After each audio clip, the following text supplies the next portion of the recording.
have the benefit for other people. So, okay, it's being recorded now. Okay, so again, welcome everybody to the second day of new faculty orientation. So I hope you had a good one yesterday. So today we're going to continue with a different aspect of being here at AUS. So again, before we go to the detail, I just want to remind everybody again, if you have any technical issues, please just log out and log back in. And if you're not speaking, if you do not mind, please just turn off your mic so that we're not going to have a lot of interference. And as well, we're going to be recording this whole session. Okay, so the agenda that I have for today, the morning session, for the next hour, we're going to be talking about teaching at AUS. So I'm going to be hosting the whole session, and we will also have a few faculty fellows joining us. So I will discuss about that later on.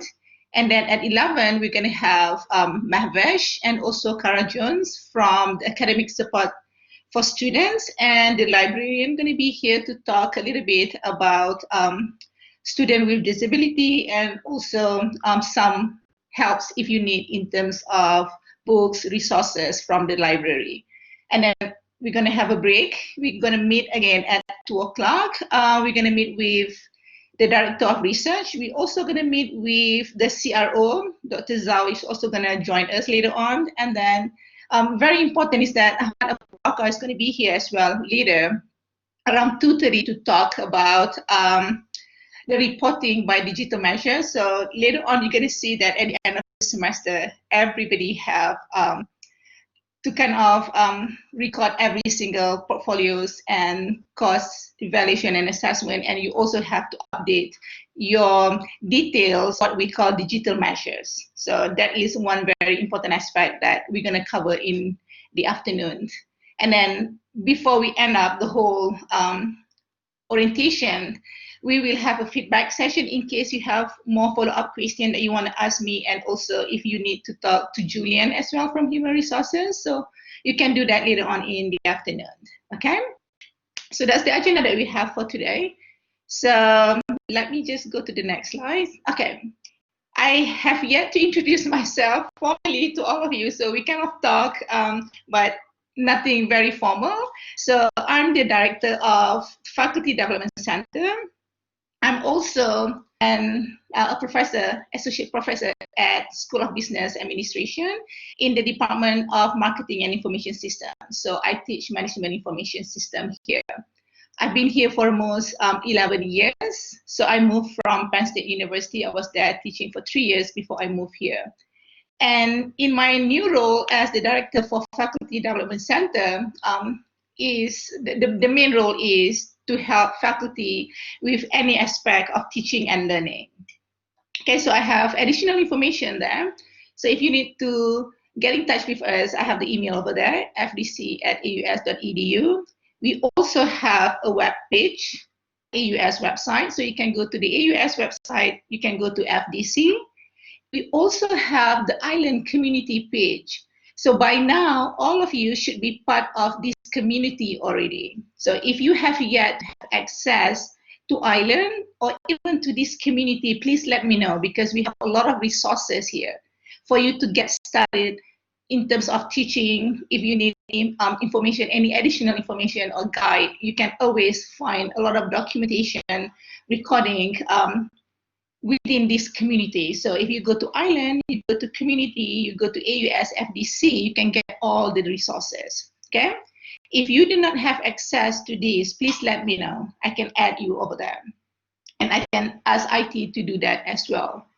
So in addition to the Island community page, we also have, I just created the YouTube channel. When we have any events such as whatever that we're having right now, I will post that, all the recordings on the YouTube channel.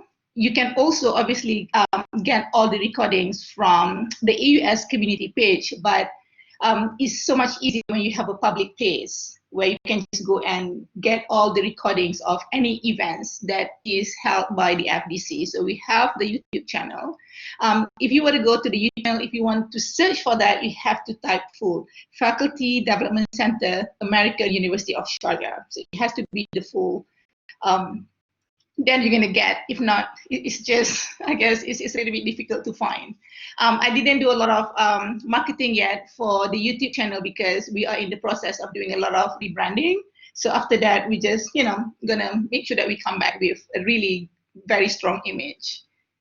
Okay, the physical location of the FDC itself is we are located in the ground floor of the library. I mean, the library building, a very big, very nice library. So I wish that if you guys are here, I would definitely take you guys for a tour of the AUS campus, a very, very beautiful campus.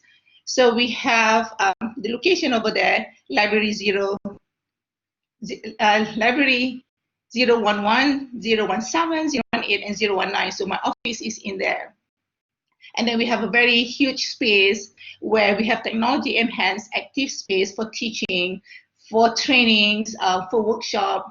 So we have a huge facilities over there with so many different features that obviously we can make the best use of where we are back to campus face to face. Okay, so that is kind of a background about the FDC itself. Does anybody have any questions so far about the FDC and our role in terms of helping everybody, to be here and also to make sure that you're happy with the whole concept of teaching and learning here at AUS? Okay, if you do not have any question, I just want to introduce you to, thank you, Joanna. So this is a new initiative that we initiated this year. So I'm actually very, very new to this role. I was appointed as the director in, I guess, mid-February, right before the whole lockdown. So it's kind of a perfect timing for me. So I didn't really have a lot of training in terms of, the face-to-face situation, but when we go online, it's a really good learning, I guess, opportunity for me as well.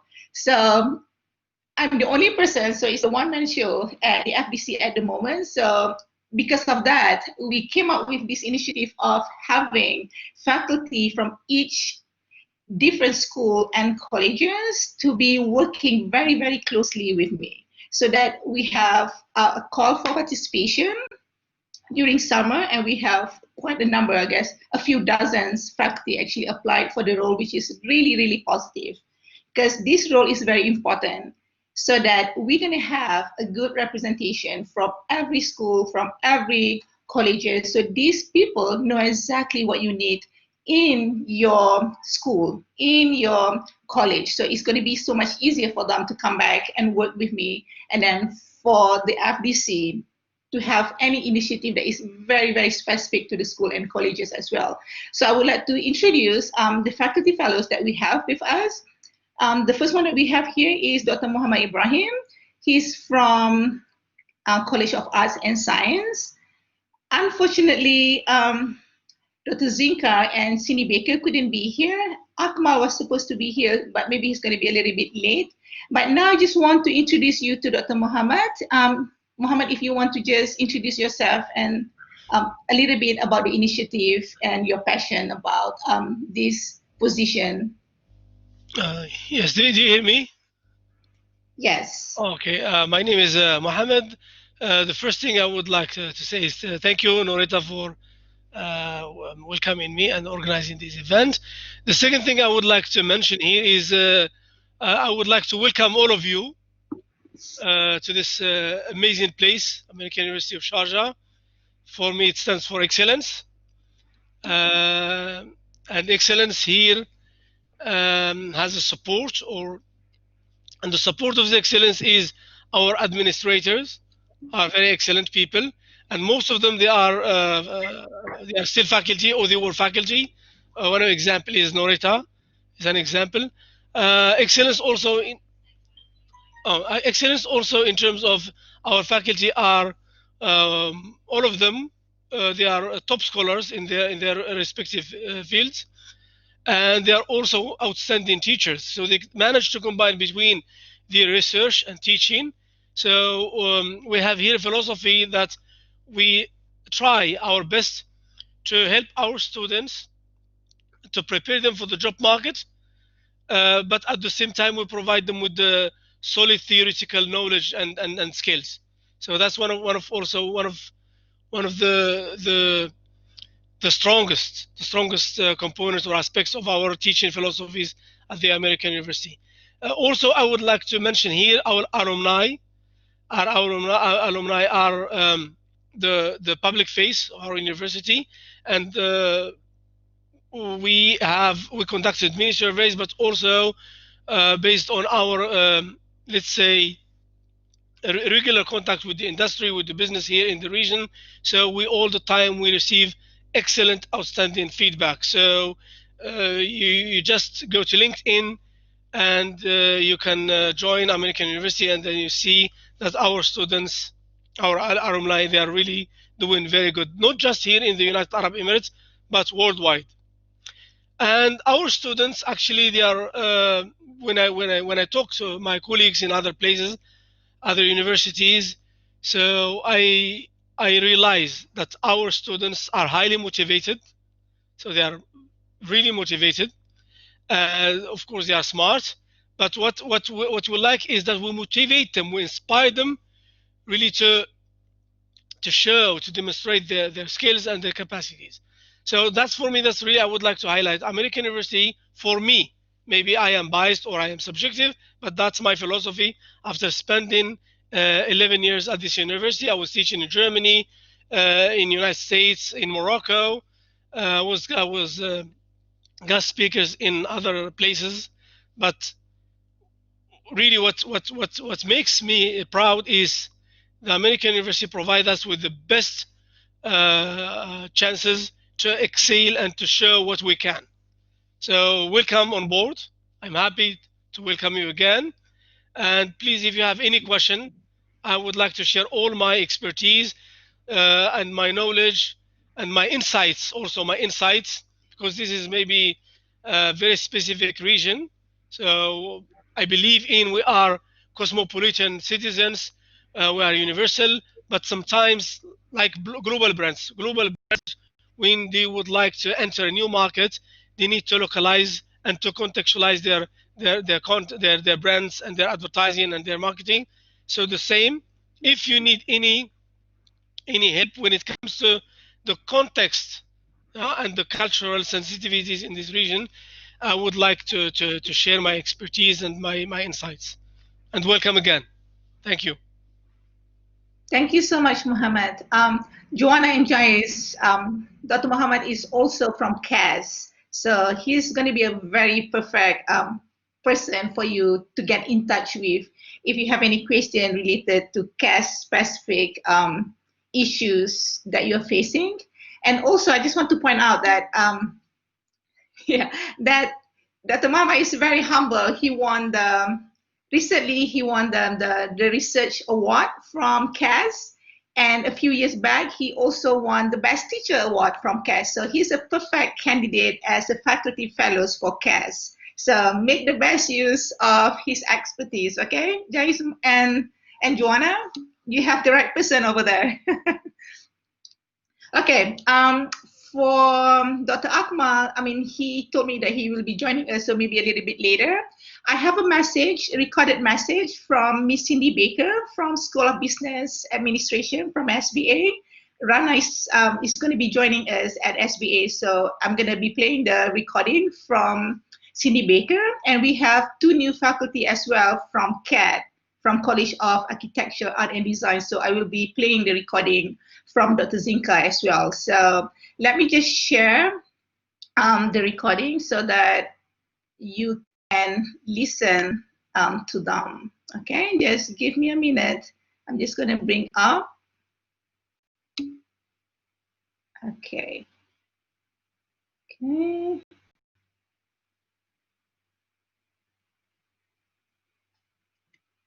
Hello and welcome to AUS. My name is Cindy Baker and I am the faculty fellow for the business school for this coming academic year. I want to welcome you to AUS and welcome you to the business school. I know that the transition to AUS can be overwhelming. Plus, you have remote teaching as well as online learning. So if there's any way that I can help you, please reach out. I'm an avid user of technology and would love to help you navigate all things AUS. There is no question that is too big or too small. My primary role as the faculty fellow is to promote teaching, but I would love to help you transition and get to a place where you are comfortable with your courses at AUS. So let me know how I can help. Again, welcome to AUS, welcome to the business school. I look forward to the day that we can meet in person, share a cup of coffee together, and help you to transition well. Hopefully that will be soon. I wish you all the best in your coming semester, and I look forward to meeting you in the near future. Okay, that was Miss Cindy Baker. Cindy teaches a lot of courses, technology-related courses in SBA. She is with the management department, but she's doing a lot of courses. She's helping MIS department to teach a lot of courses that is related to technology. And Cindy is also one of the committee members for the accreditation. So if you need any help trying to link the course learning outcome, especially when you're setting up your classes, you need to set up your course learning outcome so that it's going to be matching with the school learning outcome as well. So her expertise is in there. So she will be holding later on. We will be recording a few sessions just to give specific trainings in terms of how to match the course learning outcome to the school learning outcome, and also whatever any outcome that you have, the rubric and stuff like that. So we're going to have a few help sessions related very, very specific to that. Okay. So Cindy is at the moment is in Colorado. So that is why she couldn't be here to join us. She will be back in 2 days. So again, when everybody is back on campus, I guess we can always get together, have a cup of coffee or tea, and be very happy to take you guys around campus and Dubai and Sharjah as well. Okay, so now I'm going to be sharing a recording from Zinka from CAD. Zinka couldn't be here. Zinka is also an associate dean for CAD, and she has another meeting. She's a very busy person, so she couldn't be here, but I'm going to share with you the recording about her take on teaching. Okay. Let me just bring back the recording. Just 1 second. Okay.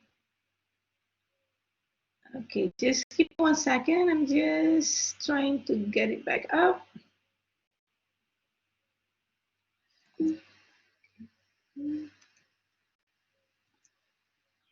Okay, am I sharing that now? Okay.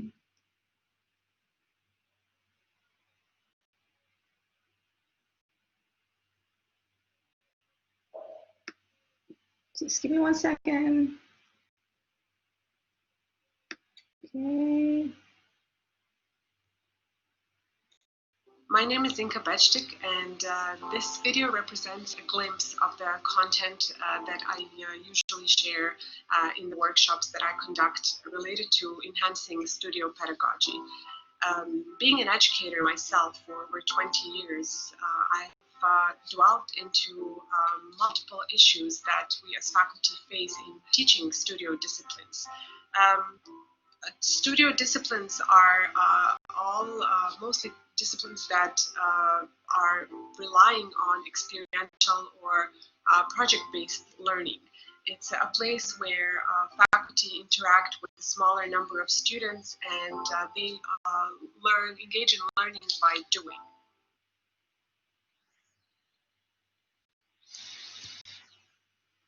Okay, so that was from Dr. Zinka. So her focus is mainly on collaborative learning and is mainly on the student itself. So I guess a lot of people at AUS are actually using that methodology in the sense that we want to make sure that student is the center of our attention when we actually be in the classroom. Okay, so Any questions about anything so far before we continue with the remaining of the session? Okay, if there is no question, good. Okay, so let's just go to a few of the topic that I want to cover, and obviously Mohammed can join me as well to give his take on some of the issues. So these are the 4 issues that I will focus on for today. The first one is related to the language. Yesterday we talked a little bit about this, and then very, very important is about great negotiation. I'm not very sure if you have had any experience, but this is very, very common. That's going to happen here at AUS, so you need to to get your expectation ready. I will touch a little bit about academic integrity, and obviously later on we're going to talk about teaching remotely. How exactly are we supposed to handle that? Okay, so yes, that is one of the, I guess, the most important thing that I want to talk about. Okay, the first thing is about language. Yesterday, our Vice Provost, James, mentioned about how fluent our students are in English. Yes, that is very, very true. So all of them speak English very, very well. They write very well as well. But from, now and then, you're definitely going to have some issues here and there a little bit. Majority of our students speak Arabic, so time to time you're going to be hearing people speaking Arabic, obviously in the classroom. So you're going to get used to, some very, very familiar words later on. So, which is, to me personally, is very beautiful. You catch a lot of different words, and after 10 years here, sometimes you can easily just understand what they're talking about, even though I do not speak Arabic, but you get very, very familiar words from time to time. So yes, definitely all those fancy words you'll catch very, very soon. So yeah, that is something. And the reason why our students speak English very well is because majority of them come from the international school, English speaking school, private school. And AUS has a very strict requirement as well when it comes to English language. So all the students have to pass TOEFL, and right now they can even do the Emirates standardized exam that is only for the locals. I mean, the people in the Emirates, because of the whole current situation that we have right now, students are also allowed to do lingual skill general tests as well. But again, the requirement is pretty high compared to other universities. And for very specific public school students or some students who need help with English, so in order for them to enter AUS, to be accepted at AUS, we have a special unit that we call Achievement Academy Bridge Program. We have right now, I guess we have 10 teaching staff, full-time teaching staff at Academic Achievement Academy that help students to prepare for English. So these are a prep unit to help the student to prepare for TOEFL, to IELTS, to MSAT, and all the different types of language exam that they have to take. So we have these academic achievement people that are doing a lot of, I guess, a lot of jobs preparing our students before they can be admitted to the major itself. So I guess at the moment we have around 70 students who are preparing for the exam, for the English language exam before they can be fully admitted into the major programs at AUS. So that is academic achievement. And then the next one I want to talk about, like I said, is about great negotiation. So this is one of the things, like I mentioned before, prior to moving here, I was teaching in the US, and great negotiation was not something that I faced very, very often. But when I moved here, this is it seems pretty common, especially towards the end of the semester. People are gonna, start being very, very concerned about their grades. And then once the grade is out, they're gonna start negotiating. You're gonna have a lot of different stories. You're gonna hear definitely a lot of different stories how people and students negotiate for grades. But the one thing is that I've learned as well, you have to be very, very firm with whatever grading policy that you have.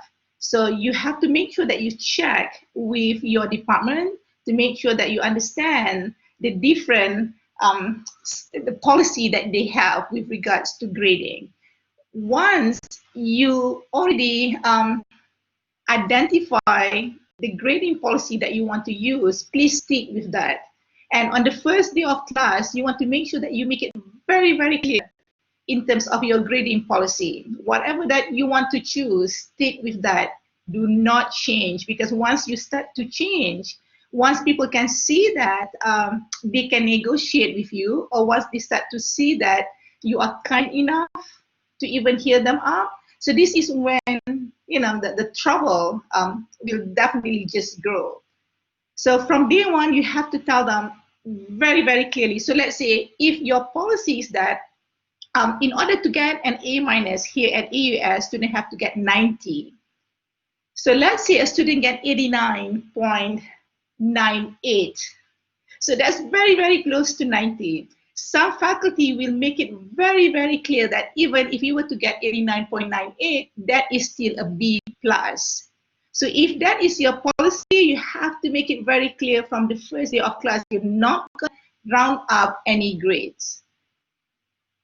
Okay, if you want to round up, you have to make it very clear as well from first day of class, saying that I will round up to 0.5 of your grade. So if you get 89.5, then you're going to round up, but you have to stick to whatever that you say. Okay, always do that, because otherwise it can be very, very messy. Okay, Muhammad, do you have anything that you want to add with regards to grade negation based on your own experience?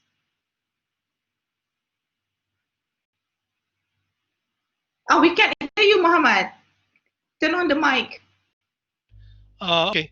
Norita, thank you. I agree, fully agree. I 100% agree with Norita. I'm not going to tell you some of the stories. Maybe we can share these stories later on, yeah, on personal level. But now, what I would like to highlight again, that when you design an assignment, yes, or an exercise that is graded, for me, the most important thing now in this context is not the assignment, but the rubrics. You need to work hard really on your rubric and make it very transparent and detailed one, to the point that the students themselves can grade themselves. So if you manage to do this, I think that the students will understand why, because the students here sometimes they think, and I was teaching in summer, and I asked the students after they had the presentation. After the presentation, I asked them, "Can you grade yourself?" All of them, most of them, they said A minus or B plus, and some of them actually they delivered a performance that is really graded C minus. But for them, if they work and they produce and they submit, for them automatically they think they would like to have an A minus or B plus. But again, please work on your rubric and make it very detailed one, and if possible, long one. Yeah, long one, so that Yes. because if it is long, it is detailed one, and then it is easy for you to grade first, but it is very challenging for them to negotiate grade, because I think it's part of the second habit or second nature, I would say, because they have this kind of the share. Now all of us, we know that there are three things I would like to mention about our students. This is universal. You can find this behavior in China, in Finland, in South Africa, in the United States, that the students, do you hear me? That the students, our students, are multilingual, and then they are tech savvy, they are millennial, and also, when I say all of this, their their attention span is very short. Yeah. I think less than a goldfish, 80 seconds. That's why I think you need to take this into account. So the share, if you start, if they start negotiating with them, maybe they can, I'm sorry to say this term, sometimes they can outsmart us. Yes. Sometimes they can outsmart us, yes, but please, as Norita said, don't negotiate the rubric. And I think for the time being, that's more than enough. Yes, thank you, Muhammad. Yes, the rubric. I use rubric extensively in my class as well because I've learned my lesson. You cannot make anything very negotiable. So you cannot leave any room for any gray areas where people are going to start challenge you. So you can't afford to do that. So especially I think for Joanna and Joyce, because you're going to be joining INS, so there's a lot of subjectivity in the courses in the subject that you teach. So the better the rubric that you design, the better it is for you. Especially now that we move online, you have to really find a way to make the best use of rubric, even for participation in the class. Try to find the best way to create rubrics. Okay, so this is one of the things that we will, I guess, discuss about later in terms of the rubric. But again, try to make everything very, very clear. So it's going to be so much easier for you to protect yourself as well. Okay. Okay, let's move to the next one. Again, with regards to academic integrity, so this is somehow related to the negotiation as well. When we talk about academic integrity, again, you have to understand the culture of the people here, the culture of the students, most of the students that we have. Most of them have very, very good intention. I mean, this is what I've learned. When they cheat or when they do any violation, it is not because they intended to violate the rule. It is not because they intended to hurt you. It is because they just want to help their friends. So the culture of giving and helping is very, very strong here.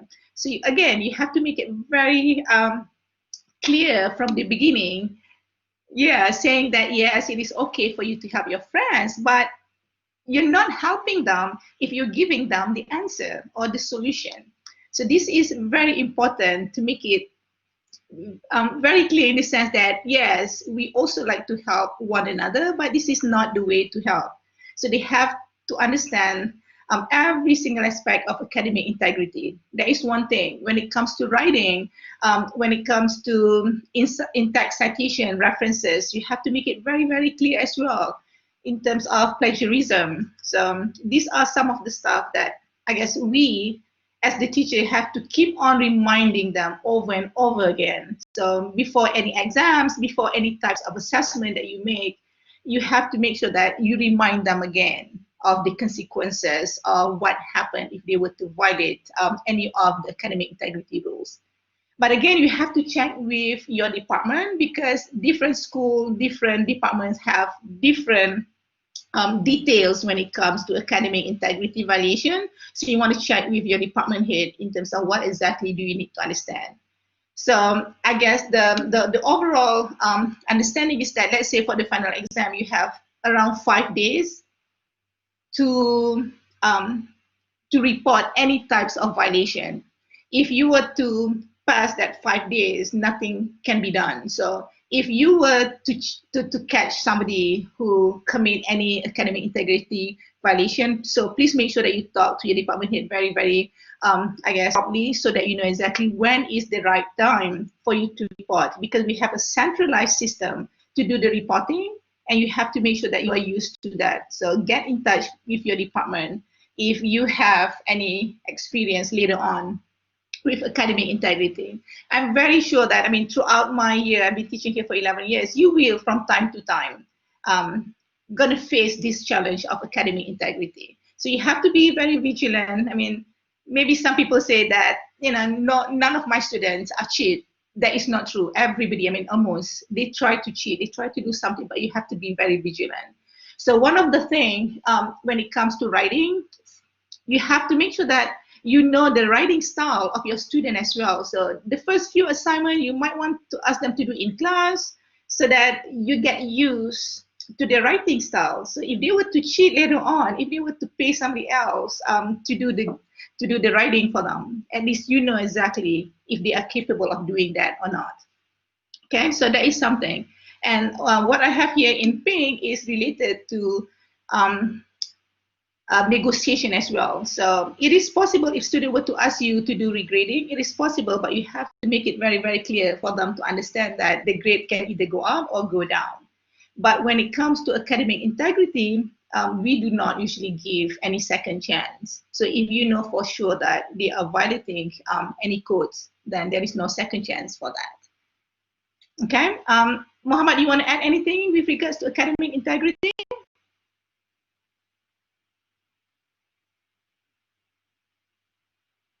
Again, your mic.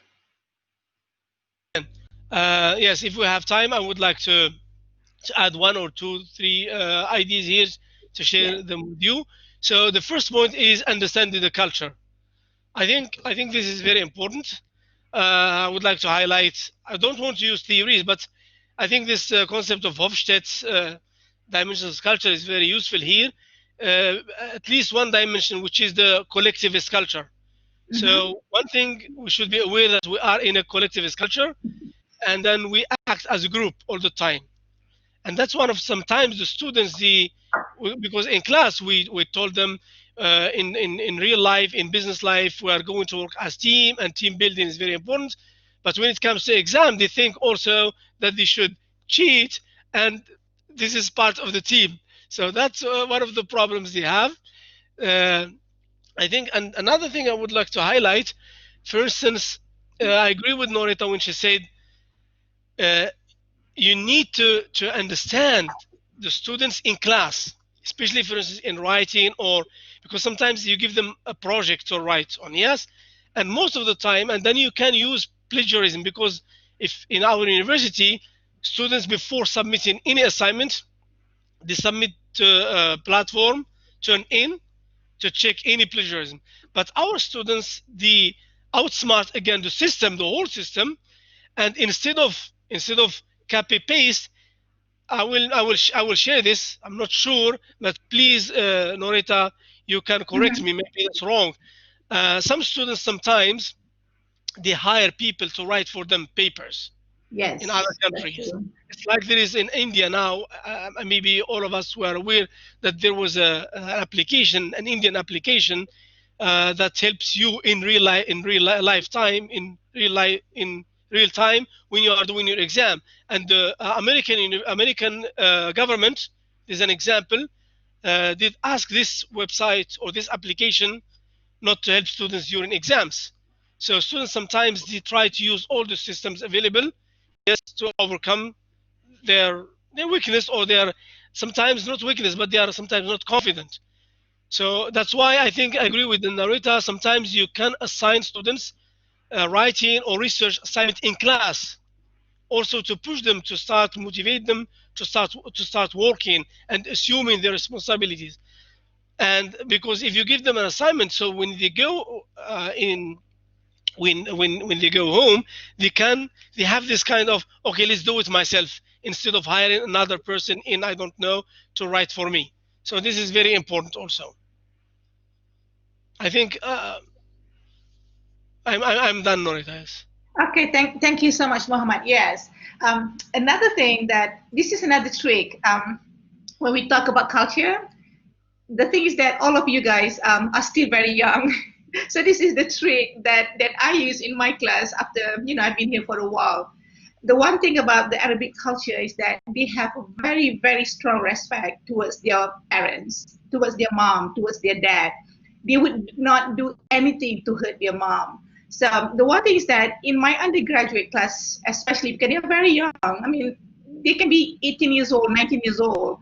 So I usually just relate to them. So I always say that treat me as your mom. So if you respect your mom, you should be respecting me because I'm old enough to be their mom. So in that case, I can see the change in behavior as well. So yeah, but again, you guys are way too young to do that. So for me, it works. Yeah. So yeah, so that is one thing. But But obviously, I mean, Norita, I would like to say one thing. Maybe in yes, other sessions we can meet, and then we can also provide you with some tips and techniques yes, and tools how to avoid all these things. So, yes, but yeah, for me, we that's can not do the that. time. I think. Yes, we can Yes, do we that. can definitely do that. And yes, we do have the software to detect plagiarism, especially now that we go online. I guess, academic integrity is becoming kind of an issue because it's going to be a bit difficult for us to do that online. Yes. Okay, so let's move to the next topic. Okay, this is basically one of the last thing that we have, teaching remotely. So this is either fortunately or unfortunately that we have to be teaching online in the fall. So both Muhammad and I, we had the pleasure to teach purely online during summer, and I opt to do that because I want to do more experiment with teaching online as well. Because in the spring semester, we met halfway, face to face, and then we were forced to go online. So the experience that we face, I mean, I can definitely share this on behalf of other colleagues that we discuss about this. It is totally different when you were forced to go online in the spring. You already had the opportunity to know your student. So when you move online, it's a little bit different than when you start fresh online because now you do not know any of your students. So the challenge here is how do you create a relationship with the student?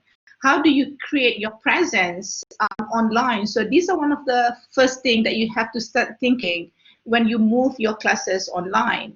Okay, that is one thing. Another thing, another very obvious thing that I discovered is in terms of the design and the structure of your course online.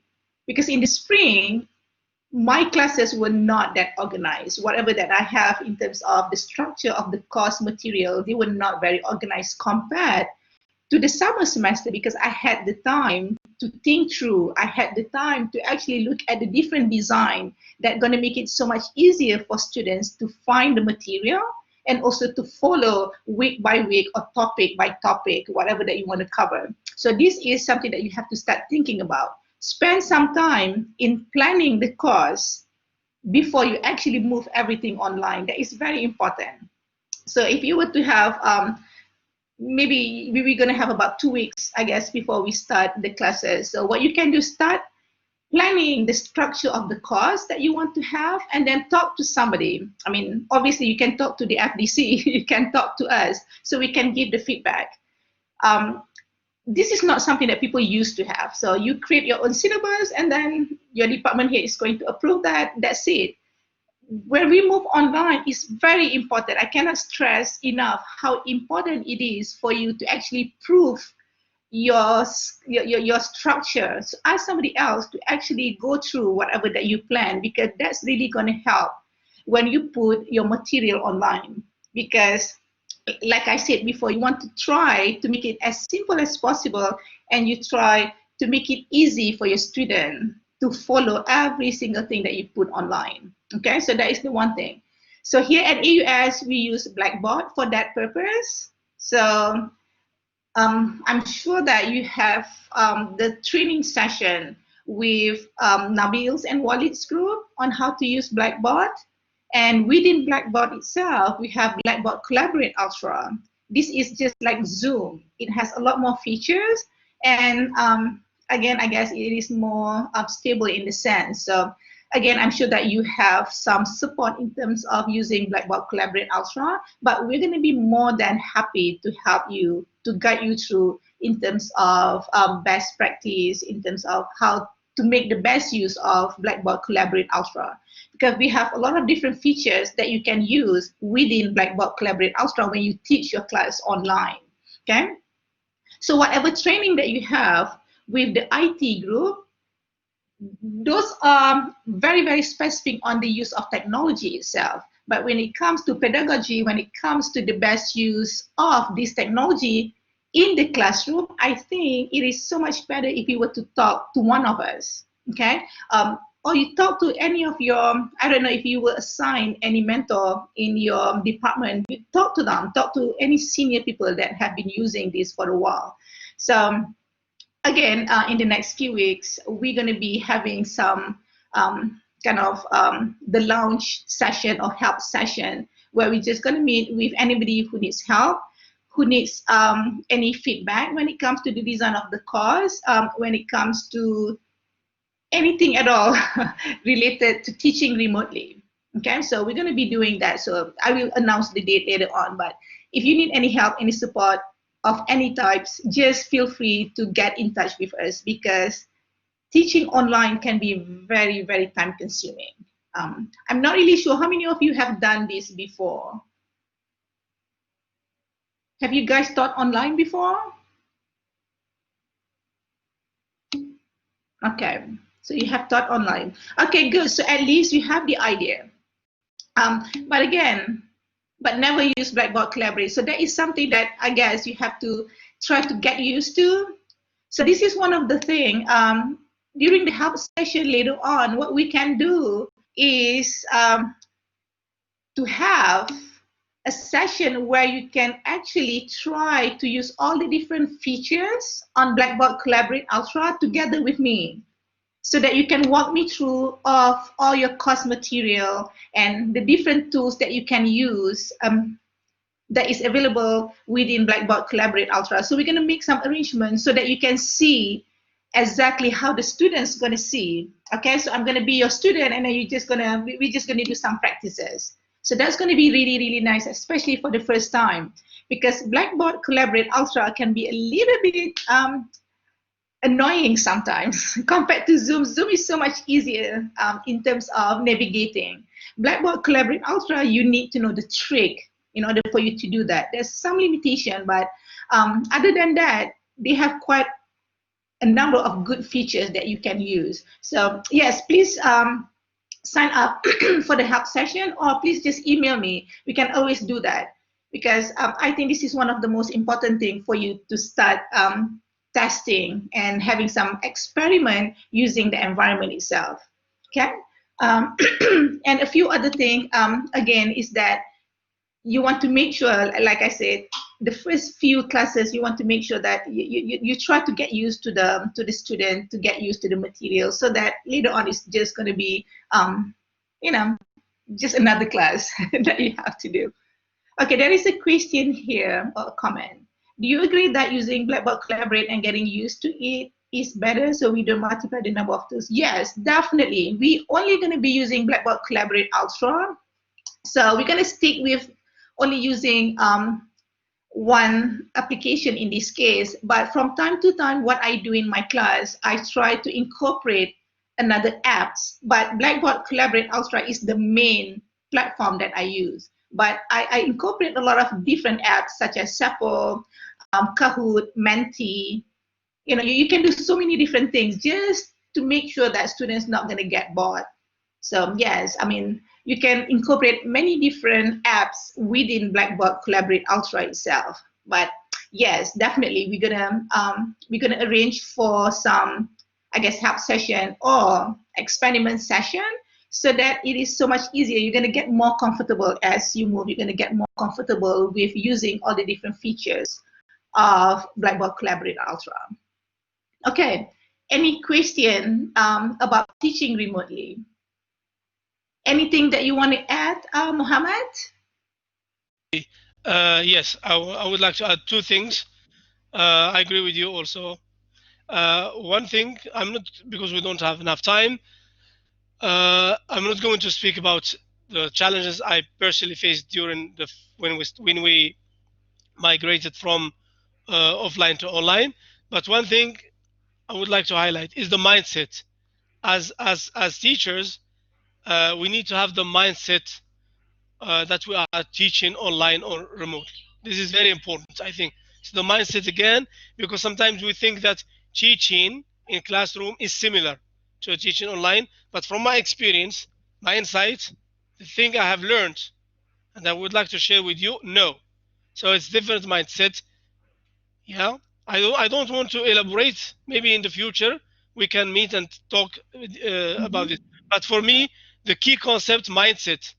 And now I would like to give you a very practical advice. I agree with Norita about this, about rehearsal before starting. And if it is okay with you, I don't know, but I will share this with you. So you can record the first or the first, second two sessions, record them, and really watch them, observe them, analyze them, and try to SWOT out your teaching practices. Maybe we can help you, Norita and myself and other colleagues in the program. we can help you, or you have another mentor. But it is important to have your data. I mean, you're teaching online, and then you can start observing. This is good. I would like to highlight this. I would like to do this again. Oh, this is not good. We can provide you with some readings, with some videos, tutorials, how you can optimize and increase the efficiency of your online teaching. So mindset and record your session, analyze a SWOT analysis, SWOT your session, and then take the best practice as Norita said. And I think that's enough for now. Yes, thank you, Muhammad. Yes, that is very true. To add to that, I record every single session that I have with my students just for the fact that I can always go back and revisit and see what I did wrong, what I did right, what worked, what didn't work. So, yeah, I hate listening to my own voice and looking at yourself, but you have no choice. If you want to improve yourself, you have to just start doing that. So, do you have any question? Okay, if there is no further question, I guess that is the last slide actually. Yeah, because again, we will make a separate arrangement for help session, because there are a lot that we need to talk about when it comes to what worked, what didn't work in the online environment. So I think it's going to be more beneficial if we were to get together at some other time, and then we're going to talk about that. So thank you so much, Muhammad, for joining us. It's my pleasure. Welcome again, all of you. Okay, so now I think Mehvesh and Kara, okay, they are already here. So we're going to move to the next session. Muhammad, you can stay or you can just leave if you want to leave. I know that you're very, very busy. I would like to leave. If it is okay with you, can I leave? Yes, please. Okay. Thank you again, Muhammad. I'll see you this afternoon. Good luck. Thank you. Bye. Okay, so Mehvesh, are you there? Yes, I'm here. Hello, how are you? I'm good. How are you? Good. All right. Should we give everybody a little break while we upload our presentation? Should we do that? Yes. Why don't you do that? Can you upload your presentation? I think so. Okay, yeah, why don't you do that? So while waiting for you to upload your materials, everybody, this is Dr. Mehvesh Ali. She's the Director of Academic Support for Students. So for this particular session, we're going to have Dr. Mehvesh and also Kara Jones. Kara, are you here? Good morning. Yes, I'm here. Hi. Okay, so I'm just going to wait for Mehvesh to upload the materials. I'm just going to stop sharing my screen so she can start uploading. It's loading. It's loading. Good. Yes. Good. That's very good. While waiting for you, if you want to introduce yourself or if you want to get to know some of the new faculty here, we have 3 of them with us today. Absolutely. I would love to get to know everybody. I'm seeing the names, but I would love to hear which department you're going to be teaching in. But I also want to know something else. I want to know what snacks you have in front of you right now to keep you energized through the whole day of training today. Does anybody want to start? Maybe Jais, do you want to start introducing yourself a little bit?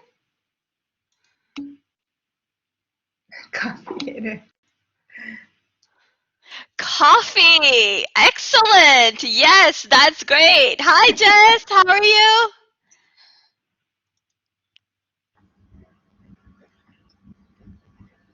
Maybe your mic is not on, Jais.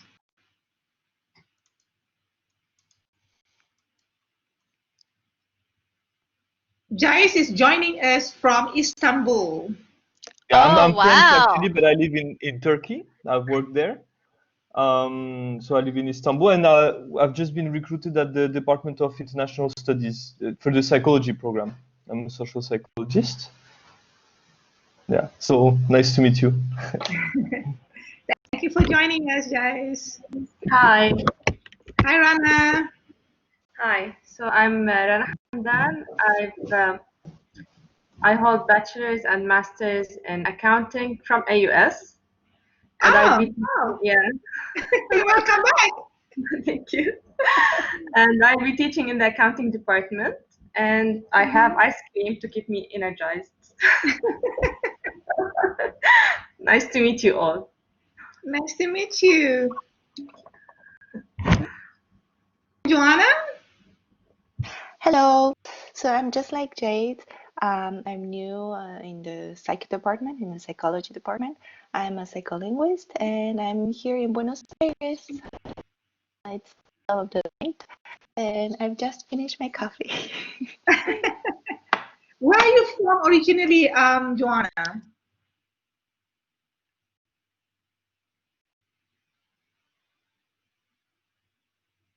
Sorry?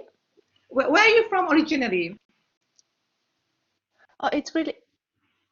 Oh, so I'm from here, from Argentina. I did my Uh-huh. undergrad here in Argentina. Then I moved to France. I did my master's there, and then my PhD in Canada. So I'm kind of all over. That's why. Because you've been everywhere. It's kind of hard for me to guess. Okay. On top of that, my face is very Asian, so it doesn't help. So people are kind of lost when they see me. Well, Joanna, it's nice to meet a fellow psychologist. I'm also a psychologist by training. I'm a clinical psychologist. Oh, nice. Good to have you here. Nice to meet you. Awesome. Well, we're about a minute out, and I'm glad you guys have your snacks and everything ready to go. Some good snacks, lots of caffeine and sugar, which is great, and some protein too with the nuts. So that is fantastic. I just have my water with me for now, but I don't have to be there for as long as you guys have to be there. Pretty much all day today, if I remember correctly. Is that correct, Narita? Yeah, until 3 o'clock. But all gonna be a lot of fun today. Absolutely. You'll get to meet lots of people from around the campus. So that would be good. It's 11 o'clock, Narita. Should I get started? Yes, please. Yes. Okay, perfect. So, again, welcome everybody to the AUS community. My name is Dr. Mesh Ali, and as Narita said, I'm the director for the Academic Support Center and the First Year Experience. I want to start by introducing you to our friendly team at the Academic Support Center. We include about 5 advisors, 1 first year experience coordinator, an admin assistant, myself. We also have a bunch of student workers with us each semester. A good bunch of student workers with us each semester, but they rotate through, so we don't have a picture of them for the fall semester yet. So what do we do? Very briefly, we offer support services for students to assist them in their progression towards graduation. Primarily, we work with 3 groups of people. The first group that we work with are our first year students. The second group that we work with are students with disabilities. And the last group that we work with are students who are kind of struggling in their academics, or maybe they're not struggling and they just want to get even better in their studies. So those are the 3 main groups of students that we work with. And I'll walk you through how we work with each of those 3 groups of students. So let's start with our first group of students, the first year students. So through our department, excuse me, we have something called the first year experience. You'll hear the acronym FYE a lot. And the purpose of FYE is to support transitioning first year students to discover their potential so that they can get the most out of their university experience. And specifically, our outcomes include things like helping students understand available campus resources, helping them learn new strategies to manage their time, equipping students with essential study skills, having students engage in meaningful interactions with the AUS community, and assisting students in improving their self-care and well-being. Now, we do this through a variety of different initiatives. So things like our workshop programs, things like our Week of Welcome events. We have a first year experience podcast. We have a living and learning community in collaboration with Student Affairs, and a series of other events throughout the semester to help the students. I also want to announce that we have a brand new AUS First Year Honor Society. This is a new initiative that we have. So look for information for that coming out throughout this semester. We are very, very excited to offer this opportunity to our students. We are the only ones outside of the United States to be a chapter of this organization. So we're super excited. And we're the only university to offer a first year honor society in the United Arab Emirates. So super excited about this initiative. All right. So the next group of students that we work with, as I mentioned, are our students with disabilities. So our department is not a typical disability services office that pretty much, takes care of all of the needs of students through one unit. We are only responsible for the academic accommodations for students with disabilities. Access to campus buildings, for example, is through campus development. Access to athletic facilities, sporting events, residential halls, that's through student affairs. So for academic accommodations for students with disabilities, this is where they come, Academic Support Center. All right, so I want to walk you through the process through which students get academic accommodations. The first thing that students have to do is bring in an assessment report with recommendations from their doctor for the types of supports that they might need. This report that then gets approved by our health center on campus. After it gets approved by our health center, and the health center does actually a really wonderful job of going through the medical report, checking the credentials of the medical provider, because we have students bringing in reports from different countries and things like that. The health center also makes sure that the assessment that was performed actually fits the diagnosis, like it was a real assessment. So they do a really good job for us in terms of reviewing the report and approving it for us. After that gets approved by our medical health center, it comes to our office, and the student will work with our advisors to create what we call an academic accommodations contract. And what we do is we match up the student's medical or mental health condition with kind of the best practices in terms of what accommodations they would need in a classroom. And this involves a conversation with the student, potentially with the student's family as well. We look at the medical report and the recommendations by the doctor. It's a pretty intensive process. And after that contract is written up, the student signs it, the ASC advisor signs it, and then it comes to me as the director. I approve it, or I might not approve it. And after my approval, it goes to the student's college for the approval of the associate dean. After the approval of the associate dean, it goes to the vice provost's approval. So you can see it's a lot of approvals, right? And we take care of all of the approvals on the student's behalf. We don't want the student to be running around all over campus trying to get these approvals. We take care of it. But after all these approvals are in place, the student will get a letter. We call it a faculty letter. And that letter will outline for the faculty the accommodations that the student has been approved for. This is what a faculty letter looks like. It will have, hold on, let me get a pointer here. Can you see my pointer? Okay, perfect. So over here, it'll say the student's name and ID, and where it's highlighted, it's going to list the accommodations that the student has been approved for. It will not list the medical or mental health condition of the student because we keep that confidential. The student can disclose that to you if they want, but we don't do that. Now, the students are supposed to give this letter to the faculty at the beginning of the semester or soon after the approvals come in place. And we only approve these up until week 5 of the semester.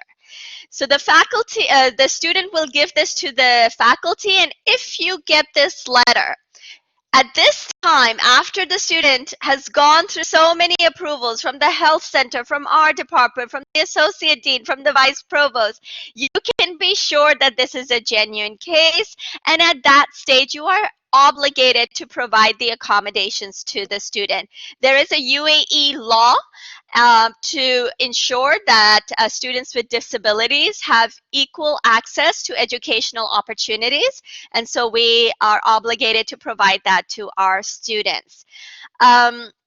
Now, please note that the accommodations that we approve for are kind of very generic, general accommodations. But if you teach a unique course, like, sometimes faculty who teach piano or art, the typical accommodations might not work in their class. And so what you can do is you can give us a call. Our contact information is at the bottom, and work with us to discuss, what appropriate accommodations should be applied for the student, and we will help you out in that case. Now I want to talk about the last group of students that need kind of supports with their academics. But before I get to that, I want to talk a little bit about advising in general at AUS. So advising at AUS is a split model. So all students at AUS have an academic or a major advisor within their department.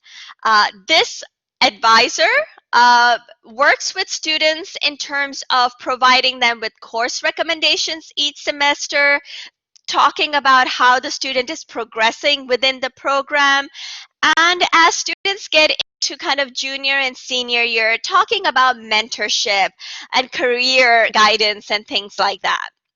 That is very different from academic support center advising, and I'll get to academic support center advising in my next slides.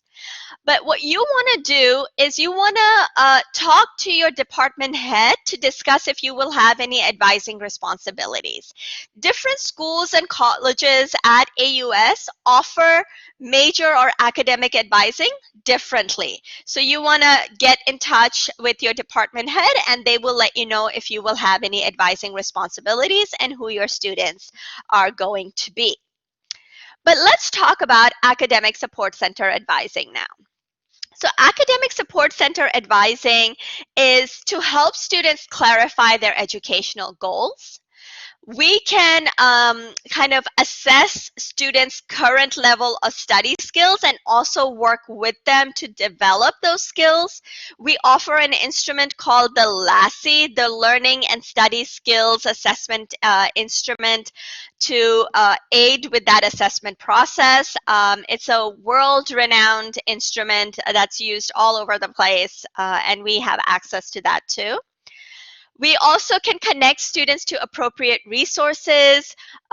We help students in selecting the right major, and we also offer an instrument called the Strong Interest Inventory that can guide students into matching up their interests with majors and careers available at AUS.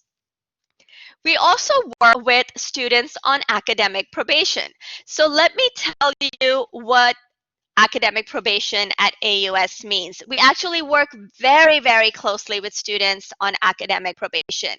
In fact, students who are on academic probation are required to come and meet with us throughout the semester. And we also enlist the support of their parents to help them get out of academic probation.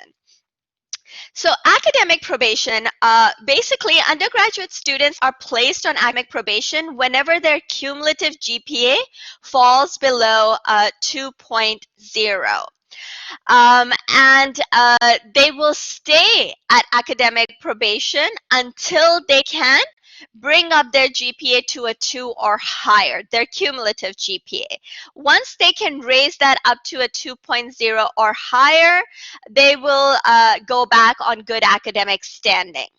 However, if at the end of their first semester on academic probation, which we call probation 1, if they're still if their GPA is still below a 2, they will progress to what we call academic probation 2, which is a lot more serious for the students. And if they continue to have a CGPA below a 2 at the end of their second full semester on probation, they will be dismissed from the university. So very serious for our students. Now, we have a lot of support services besides the ones that I've already mentioned to you. So I've already mentioned support services for first-year students. I have mentioned support services, academic accommodations for students with disabilities. I've talked about advising for students on probation. But we also offer student success workshops throughout the semester. Our workshops are held from week 1 all the way up until the end of the semester. And we offer students different levels of certificates that they can earn for attending different numbers of workshops throughout their time at AUS. Our workshops are really fun, really engaging, and extremely popular with our students. Especially since we've moved to online, they've become even more popular with our students. We saw a significant increase in the number of students attending our workshops in spring semester. We collaborate with different departments on campus. So not all of our workshops are presented by us. Sometimes we'll have, the writing center come in, or even the library come in, or career services. The counselors might come in. We even have sometimes faculty come in and do presentations for us through our student success workshops. You can see the full list of our workshops on that link, and if you just scan that QR code with your phone, you'll be able to see that list of the workshops. Our list of fall semester workshops is already up on our website. Another interesting thing that you can do, if you see the ASC calendar at aus.edu, you can subscribe to that calendar through your Google Calendar, and all of our workshops will show up on your calendars. It's a very quick and easy way to access our workshops and know what's happening in terms of our workshops and other ASC events by subscribing to our public calendar. Now, the interesting thing is that several of our faculty members give students extra credit for attending our workshops, and some faculty also require that their students attend 1 or 2 or 3 workshops a semester. We track attendance very carefully. We have specific learning outcomes for each workshop, and we do a fun little Kahoot quiz at the end of each workshop to assess student learning.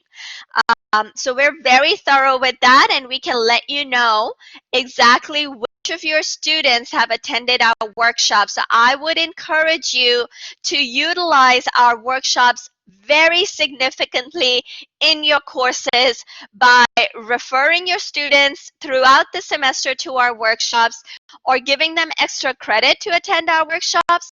Or if you teach a intro level course, make it a requirement for your course to attend our workshops. All right. The next resource that we offer are peer advisors.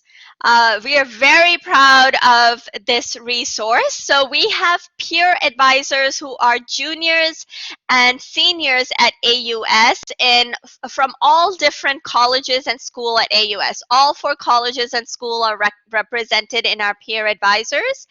And our peer advisors are available to meet one-on-one with students to share firsthand experience with them and talk about how they can exceed in student life and academics at AUS and have a good balance, and they can share personal experiences. We are so extremely proud of our peer advisors, and I would encourage you to refer your students to us to specifically meet with our peer advisors. Their availability will be noted on the same ASC calendar that I mentioned before.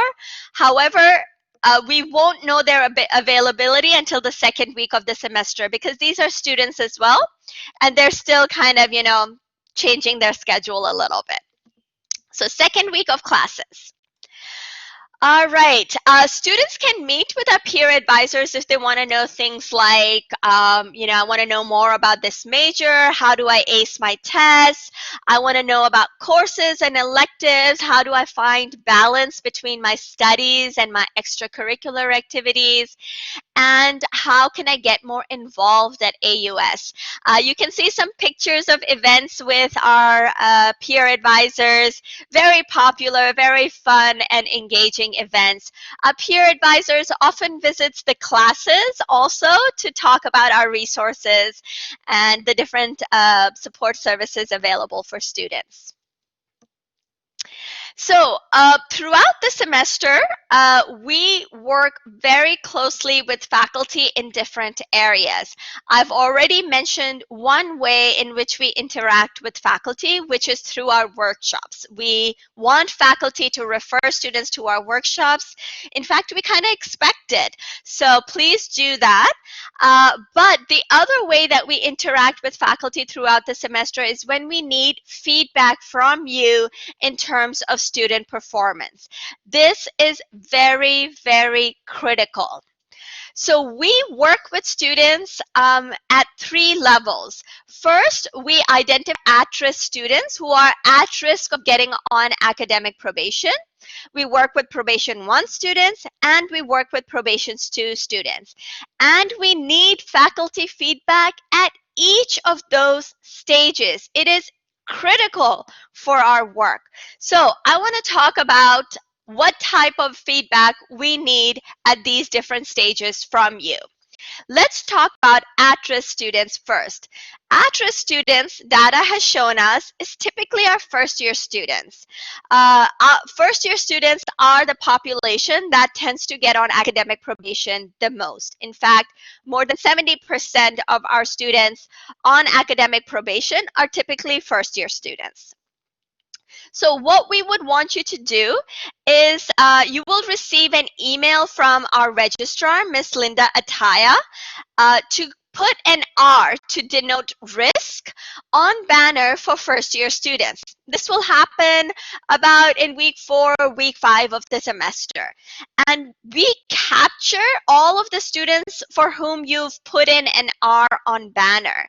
And we contact these students and encourage them to come in, meet with our advisors, peer advisors, and attend our workshops. So the students won't see the R on banner. It's not going to show up on their transcript, but really it should not be a surprise to the students that they're at risk of failing. Hopefully you are communicating with your students in terms of the performance in class. So when you get that email from the registrar to put an R for risk on banner, it is very important that you do that. You don't have to put in the grades for all students. Just put in the R for the students that are at risk. That's it. Super easy. Should not take you a lot of time. Now, this is to identify at-risk students. For students who are already on academic probation, we need more detailed feedback from you. Why? Well, that feedback that we get from you is used to monitor their progress. Sorry, I see a question.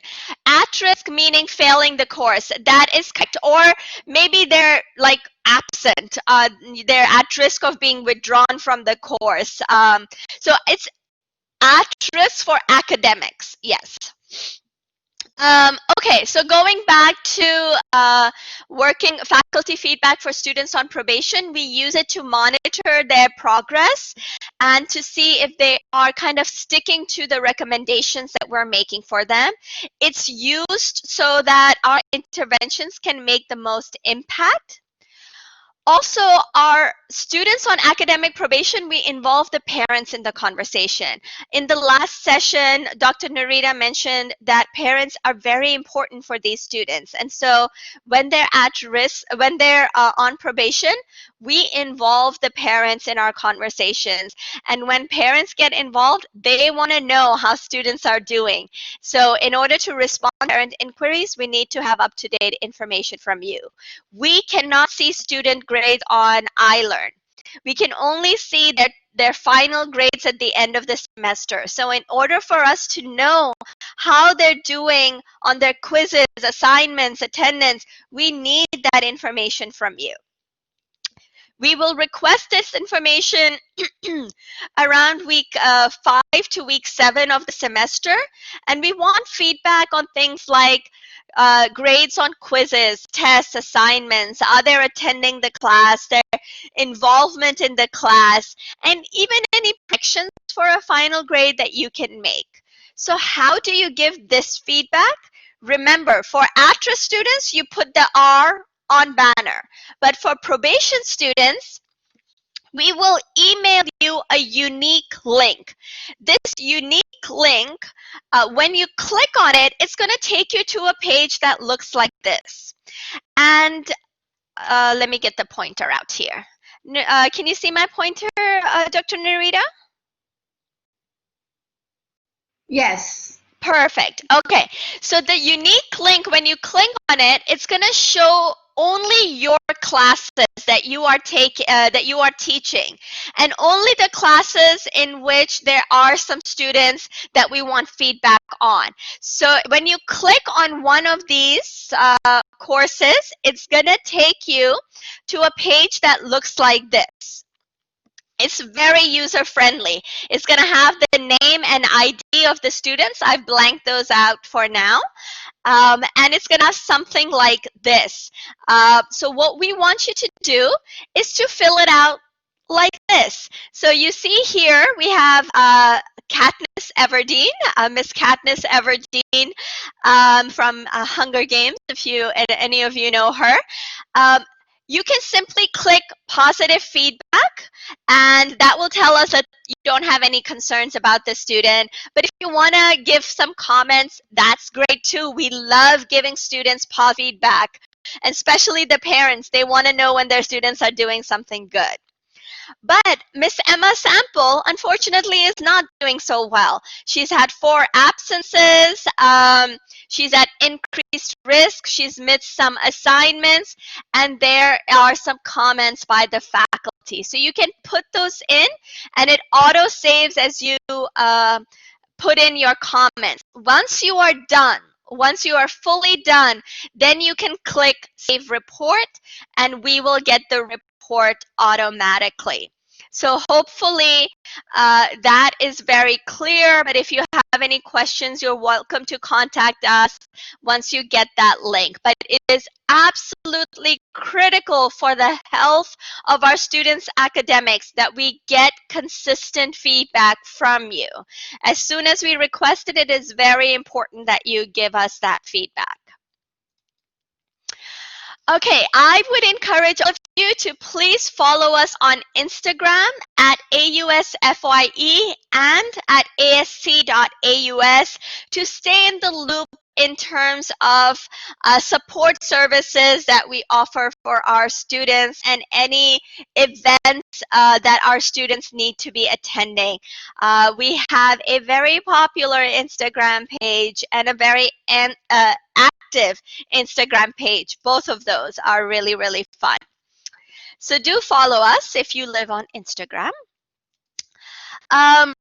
Our contact information is available here.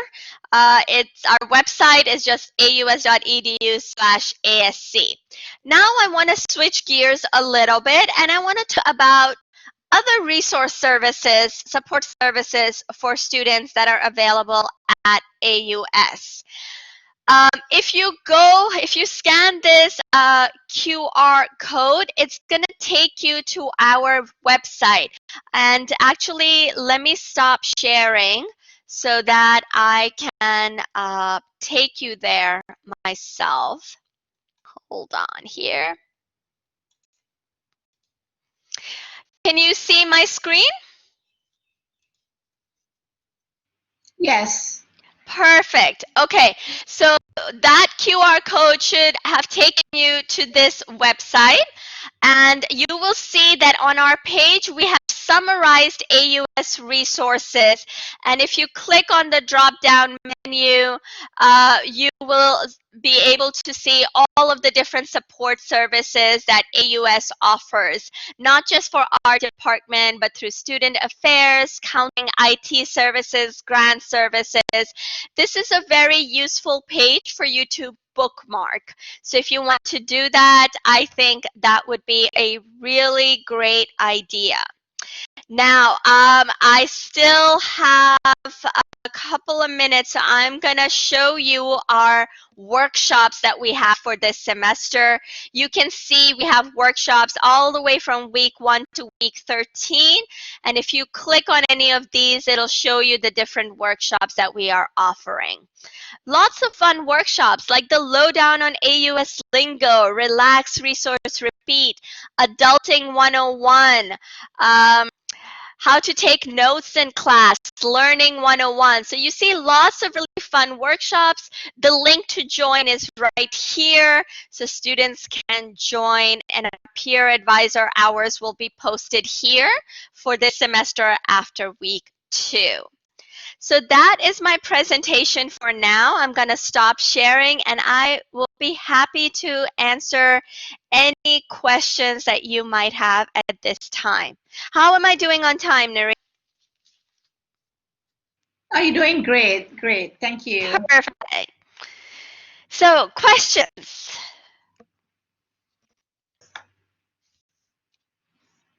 If there is no question, I just want to very quickly relate to one of the points that you mentioned.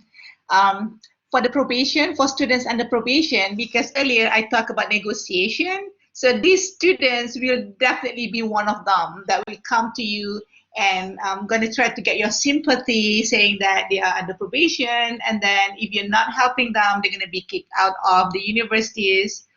So these are some of the stuff that you have to get used to. Yes, absolutely. Thank you for raising that point. Very, very important point here.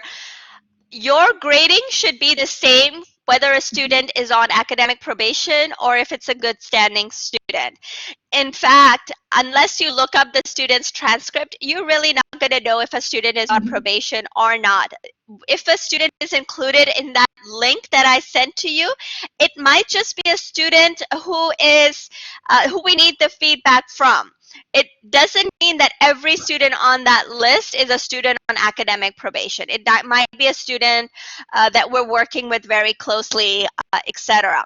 The other thing is that oftentimes students will come to you and say, my probation advisor said if you just give me one more percentage point, I'll be out of probation. We will never say that. Ever, ever, ever. Students will play one faculty against another, one staff against another. This person told me this person told me that. We will never tell you to change a student's grade, ever. Yeah, that's very, very true. They will make up a lot of stories. So yeah, it's good to know that. And also sometimes from time to time, parents are also involved. So again, just stick to your policy. I mean, do not change anything. I also want to add, Mahvesh, one of the things that I think is very, very important for me as a faculty is when you send email for us to give feedback, because sometimes we need that. We also need to know the students that need help so that we can pay more attention to them. We can also talk to them, because without that, there is no way for us to know that the students are actually at risk. So it's actually pretty good when you actually send it out for feedback. Absolutely. And please note that at the beginning of each semester, we send a list of students on probation to the associate deans of each college and school. And, they can choose to do what they want with that based on their own internal policies. Like they might share it with their faculty, they might not, that's up to them. But we do send the list of students on probation to the associate deans at the beginning of the semester. In the past, we've done it for students who were on academic probation 2, but now we're doing it both probation 1 and probation 2. Yeah, I think it's a good idea to do that. Yeah. Another thing is that the first year experience, I think that is very, very cool that you guys are doing a lot of activities, because one of the thing, I teach the 200 level course. Sometimes I do have some freshmen in my class, and some of them are very, very quiet because they're not so used to the environment and they do not have that many friends. So by having this first year experience is really, really helpful. So in the classroom, if you were to see some students who are very quiet or not very involved, you might want to just chat with them and refer them to the FYE, because that's really going to help them. Having peers, having friends on campus, really going to make a lot of difference as well. Absolutely, absolutely. Our first year program just started last year, and it's a very collaborative program with the colleges and with student affairs. And just after one semester, we saw a 15% reduction in the number of first year students who got on academic probation. 15%. That's not all on us, because first year programming is not just our department. We are the umbrella under which these programs fall, but we're certainly not the only ones responsible for that. So please do refer students to our support services. Okay, thank you so much, Mehvesh. If there is no further question, okay, yeah, good. Thank you for being here with us, and a lot of good information. See ya. I'm gonna log off now. Yes. Okay. See you. Thank you. Bye. Bye. Kara, are you ready? I'm here, but I don't know if my headphones are working. Can you hear me? Yes, very well. Oh, okay, good. All right. I've had a bit of hit and miss with the headphones over the last couple of days. I'm just going to try and share a PowerPoint.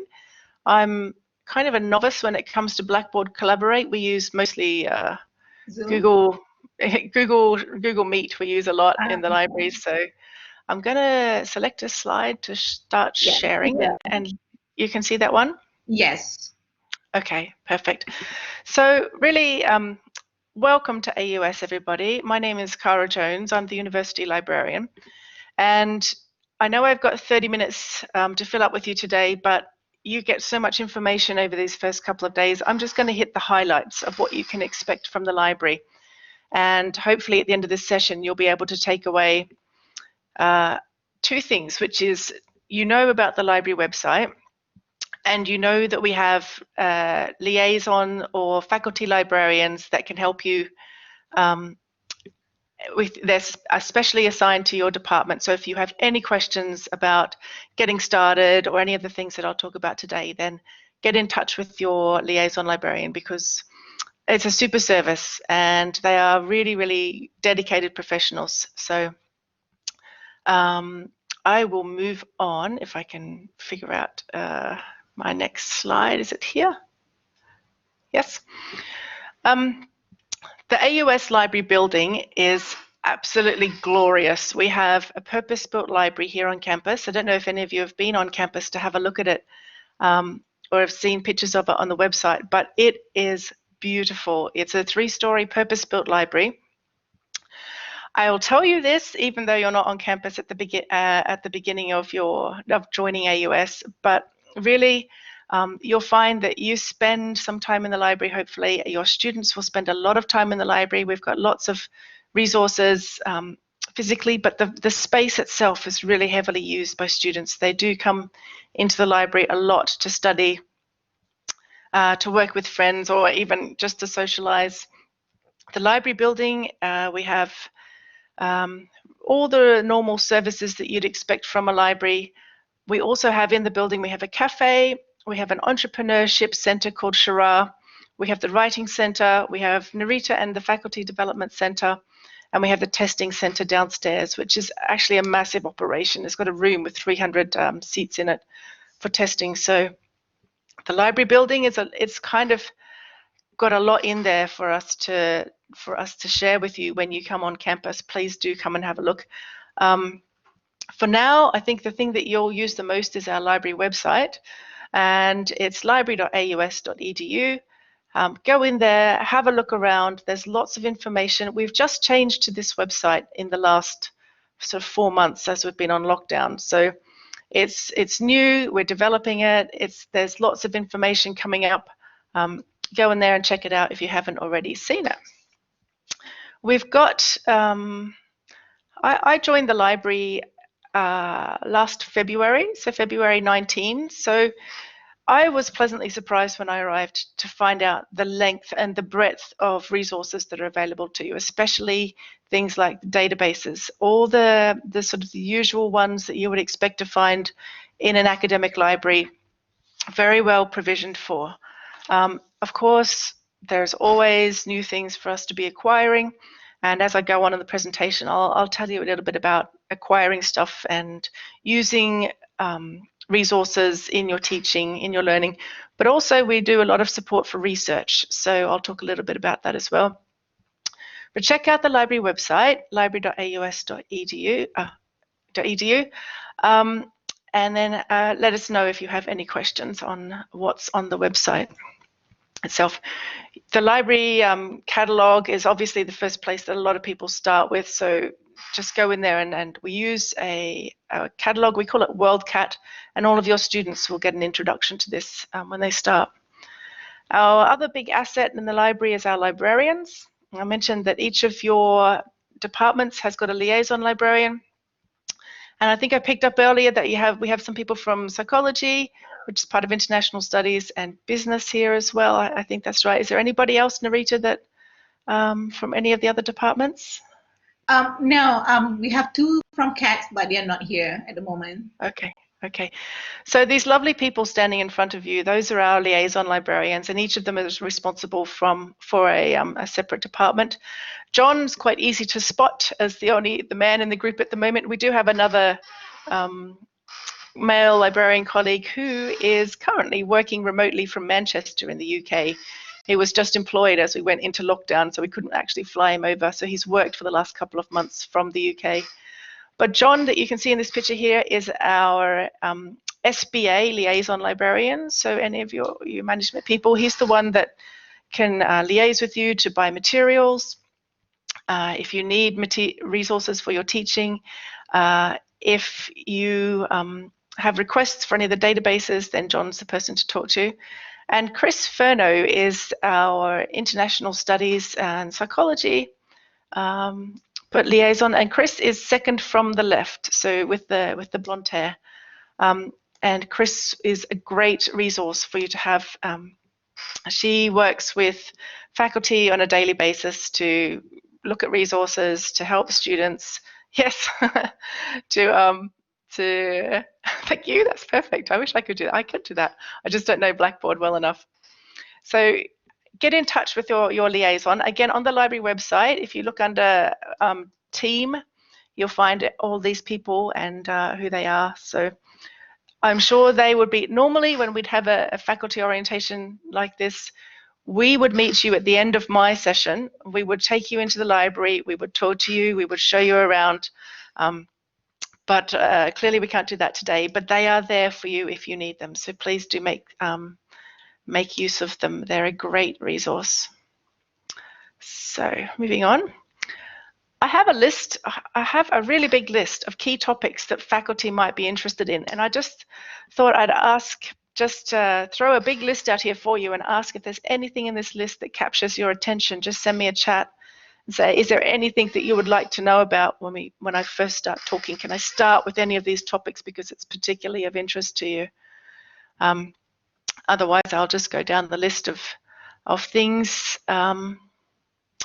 Give people a chance to have a look through those things.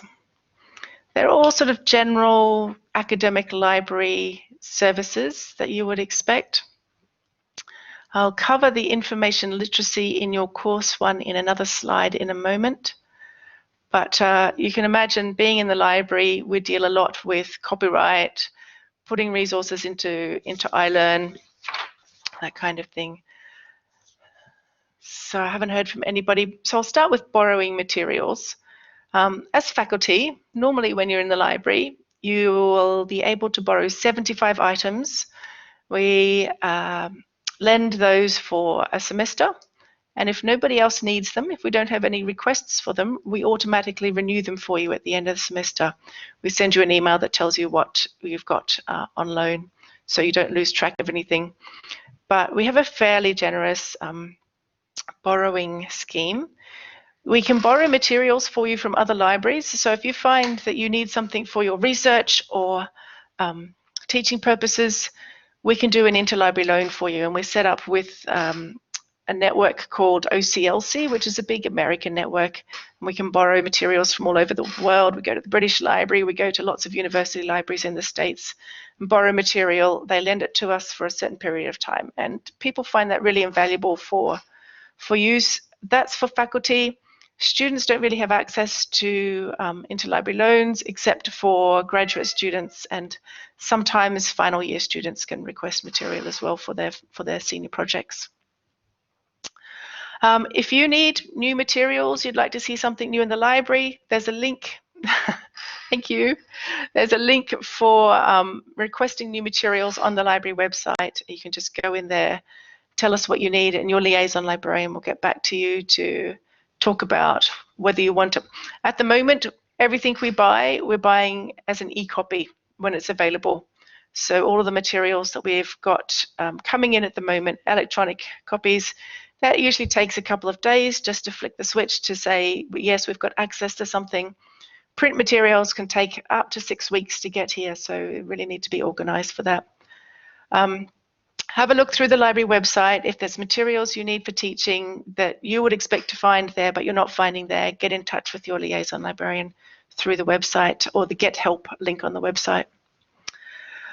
We do course reserves and streaming video reserves. That's more popular in some disciplines than the other. You can get in touch with us and we can have a look and see what we've got available to stream videos for your courses, usually in iLearn, and any other resources that we have available should be integrated into your iLearn course as well. Information literacy in your course, I'll cover that in a minute because we have some fantastic information literacy librarians. Information literacy is working with you in your course to show your students how to use information effectively and efficiently and how to weed out that fake news stuff and generally make them sort of really well-informed, well-educated citizens of the world. So that's a big part of what we do in the library as well. And finally on this list here we have information. We have a copyright and permission service. So if you're wanting to use articles and share them with your students or case studies if you're in business or any of this kind of thing and you're not sure what's permitted under copyright legislation, then we can help advise on that as well. Okay, racing through. If you're doing research while you're at AUS, we do training for you and for your research assistants if you happen to have them.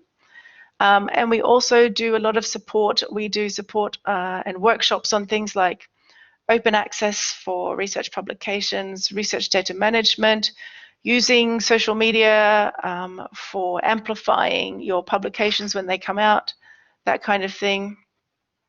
And again, measuring research impact. The university is very keen at the moment on looking at university rankings and just how all the things that are measured are tied into that and how that can all be used to we can tie all these disparate bits together and get them to benefit both a person and the institution. So there's lots of stuff that the library does around this, which you might be surprised to find out that we do.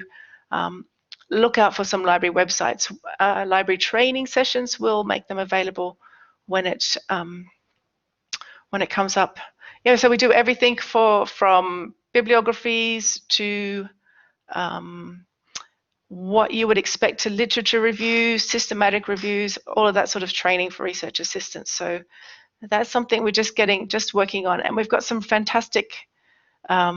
Some of my colleagues do a fantastic job putting this research together. I would say it's on par with. I've come from a research-intensive university in the UK, and it's on par with the support that's offered there. So please make use of it. Okay, so we're very involved in the orientation and the week of welcome. So as of Friday, if your students come, especially your first year students, come to say the resource fair or the virtual orientation, then they will see the library there and they can ask any questions. We'll have people available for a live Q&A. So the library we really try and make sure that students know what we can make available to them, what kind of support they can get from us. We do work with Mayvesh and her team. We work with IT and their team. We've got lots of integrated support with different areas around campus. Yeah, this will be a new experience for us as we get used to meeting our students online, and they can actually, if people have questions, they can sign up to meet with the librarian. The last point there is that we have on the website under events, we have different sessions where people can sign up just to have a chat with the librarian and say, I don't know where to start with my reading list, or what kind of textbooks are available, or that kind of thing. So students, they will see the library, they'll see this at the different events as orientation starts up. Later in the semester, our librarians, I mentioned, we have fantastic information literacy librarians. They have already created a suite of digital learning objects that you can embed in iLearn that cover things like using the catalog, finding information, deconstructing a reference, that kind of thing. So they've got a couple of little videos and learning objects that they've put together that you can put right there in their way in your iLearn course. Our librarians often, especially in writing 204 and English classes, they will do a one-shot session, and we videoed this before lockdown, and so we're running it again this semester. So your students will have seen a librarian. They will have had a session with them by the end of semester, and they'll be asked to do some sort of a research topic. There'll be online quizzes and activities that they can look at. Our librarians can be embedded in iLearn if you would like them to be part of discussions. So if you're doing some kind of research course with your students, we can make librarians available to be able to help advise on resources to use, what's available. I forgot to mention at the start that normally we have 35 student assistants in the library, so we also draw very heavily on sort of peer support. We have a help desk in the library itself. This helps us. We have insane opening hours in the library here. We're open usually from 7 in the morning until after midnight, and we extend it to 2 a.m. during exams and study periods. But we also have a virtual research help desk where students can submit questions and make appointments with librarians if they need to. We won't have as many of our student assistants this semester, and our library hours won't be as long, but we're making plans to make sure that if anybody needs some support with their online learning, then we've got that in place. Last but not least, I'm just going to wrap up there. I've just given you a very, very quick run through what's available online, who's in the library to help you, what kind of things we're doing in the next couple of weeks, and where you can expect to see us and where your students can expect to see us. We do have fantastic students, and we do have a really good relationship with the faculty on campus. So the library is a support service, and the librarians that we have really, really go the extra mile to make sure that you've got what you need to be able to support you in your teaching and your research, and even your families. I mean, we have a lot of families that just come in and use the library resource as well. So what I'm going to do is wrap up there. If you have any questions at all, I'm happy to answer them. Or if you'd like to make a booking then to go and chat to your liaison librarian, that's fine too. I'm going to have to figure out how to stop sharing my slides so that I can I can do that. come back. Oh, you can do that for me. That's great. Thank you. Okay. Yeah. So thank you for your time and attention this morning. It's a pleasure to talk to you, and we really look forward to seeing you in person at AUS, and if not in person, then online in the meantime. Thank you so much, Kara.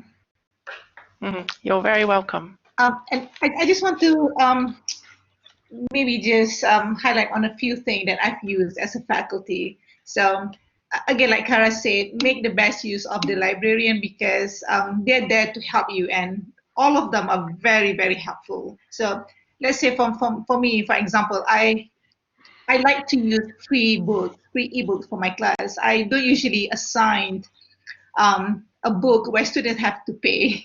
So I like to give students free book. I mean, we all been student before, so we understand how expensive textbook can be. So usually I would go to the librarian and ask them for suggestion for textbook, good textbook that the student can use for my classes, and other supplementary material as well. So students actually appreciate that a lot. So I'm always very grateful to the librarian who, never really, I guess, say no to anything. Always there to help. So yeah, that was really, really good for me. Oh, that's great to hear. Yeah, I know we're big advocates of open educational resources and open textbooks, and there's a lot of great work being done around the world.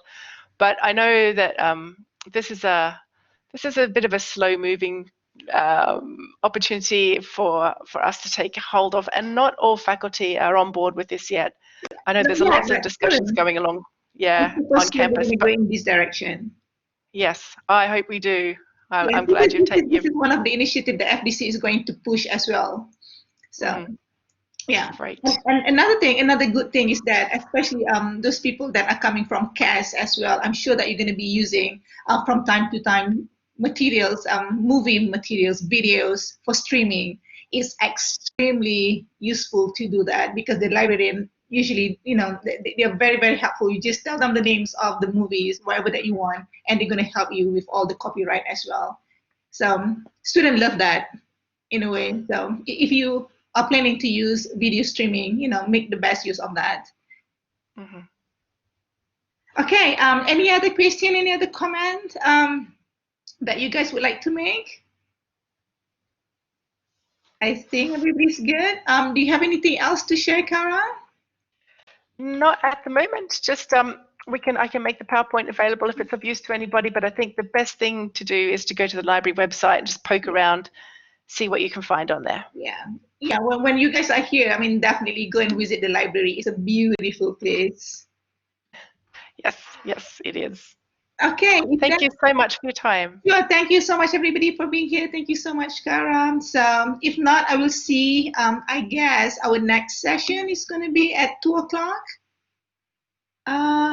Yes, it's going to be at 2 o'clock. And this is going to be very, very useful, especially for the new faculty who are very active researcher, because we're going to have our CRO and also the director of research going to be talking about research opportunity for you, especially for the new faculty, because all of you are eligible for the seed fund, which is a really good opportunity for you to start with your research. So if you have nothing else, I'll see you guys at 2 o'clock, and I'm going to stop recording. I forgot about that. Okay, so I'm going to stop recording.